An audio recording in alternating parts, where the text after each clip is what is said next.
शामिल हैं। लाभ का उद्देश्य, अधिकांश व्यावसायिक गतिविधियां लाभ कमाने का लक्ष्य करती हैं। हालांकि कुछ सामाजिक या पर्यावरणीय लक्ष्यों को भी प्राथमिकता दे सकती हैं। वैश्विक होती है, यह स्थानीय, राष्ट्रीय और अंतर्राष्ट्रीय स्तर पर संचालित होता है। वाणिज्य का दायरा या इसका क्षेत्र विशाल है, जिसमें व्यापार और आर्थिक लेन देन को सुगम बनाने वाली सभी गतिविधियां और क्षेत्र शामिल हैं। इसे 2 श्रेणियों में बांटा जाता है, व्यापार और व्यापार के सहायक।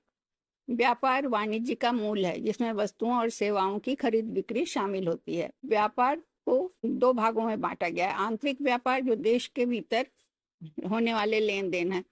इसमें थोक व्यापार, पुनर्विक्रय या व्यावसायिक उपयोग के लिए थोक में खरीद और बिक्री होती है। खुदरा व्यापार, व्यक्तिगत उपयोग के लिए वस्तुओं को सीधे वस्तुओं की बिक्री की जाती है, उपभोक्ताओं तक पहुंचाई जाती है। बाह्य व्यापार देशों के बीच होने वाले लेन देन को कहते हैं। निर्यात व्यापार, विदेशी बाजारों में वस्तुओं की बिक्री होती है। आयात व्यापार, विदेशों से वस्तुओं की खरीद को कहते हैं। एंट्रीपोर्ट व्यापार, प्रसंस्करण या भंडारण के बाद वस्तुओं को आयात करके पुनः निर्यात करना।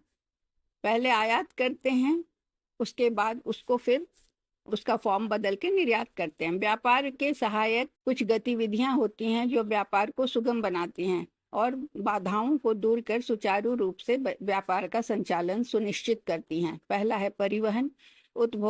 उत्पादकों से उपभोक्ताओं तक वस्तुओं की आवाजाही को सक्षम बनाता है। कैसे होता है? सामान उत्पादक से उपभोक्ता तक कैसे पहुंचता है? रेलवे के द्वारा, शिपिंग के द्वारा, हवाई परिवहन, रोड का परिवहन भी इसमें सहायक होता है। भंडारण, वस्तुओं की उपलब्धता को सुनिश्चित करने और खराब होने या नुकसान से बचाने के लिए भंडारण प्रदान करता है या भंडारण की सुविधा दी जाती है।